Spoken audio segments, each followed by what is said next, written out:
Let us return to your home, still with this theme of doors. How many doors are in your home? Let's start. You've dealt with the front door. That's one door. The doors in your home will depend on the number of rooms.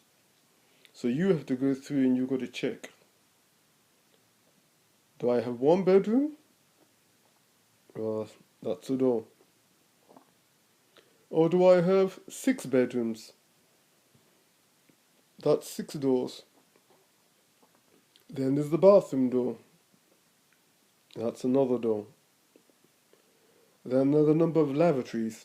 In England we say lavatories, or some people say the latrine, but our American cousins say the bathroom. Some may say it's more polite. In certain hotels or restaurants, some people use the restroom. Personally, unless one is filling one's nose with certain powders, calling it a restroom, one else to do rest. You're either standing or sitting in such places. But we shan't argue about language here. So you've got your front door, bedroom or bedrooms, bathroom, lavatory. There's a kitchen door. Now, you've got the living room door or the lounge. There used to be a thing where we used to call it the sitting room. Or some people call it old-fashioned. So the number of doors starting at your own place, the number of doors depends on the number of rooms. Once you've settled for the number of doors, you then start looking in more detail. Do you have a cellar door? Some people may say, well, only those with a certain income will have a cellar. Well, that's not necessarily true. There was a time when people burnt coal in England, and your coal was stored in the cellar. There are certain homes that one knows of, they have the wine cellar. That should be the true function of a cellar, but people used to store coal in the cellar. So the cellar, there's a clue. What about the attic? Is there an attic room? Is there a door to that? Would you call that a door? Okay, there's the attic. And what about the loft? I know one place in London, the loft is in this huge group of flats. These must be Edwardian buildings. The loft is so big you could play cricket. I am assure you, you can play cricket in that loft. I've seen settees stored in the loft. It's absolutely huge.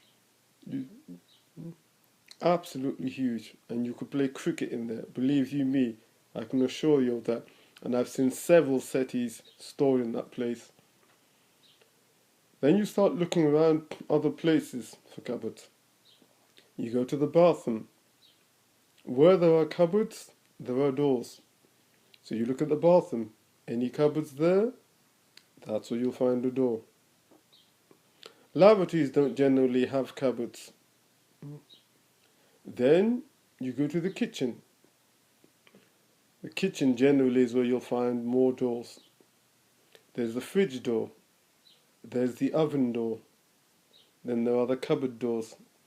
Cupboards below the sink, where you store all the chemicals used for cleaning the home. Cupboards where you store the food. They will all have cupboards. If there's a boiler in the kitchen, generally some will have a cupboard just to make it look aesthetically pleasing. I know homes in which you've got the fridge and they've designed a special cupboard in the fridge. What about the larder? Surely that's the door that leads into. So you've got the fridge door, the freezer door, oven door. Isn't it interesting? If you have a microwave, that will have a door. That's what we mean about doors. very interesting. Go around your place and make a list of all the doors.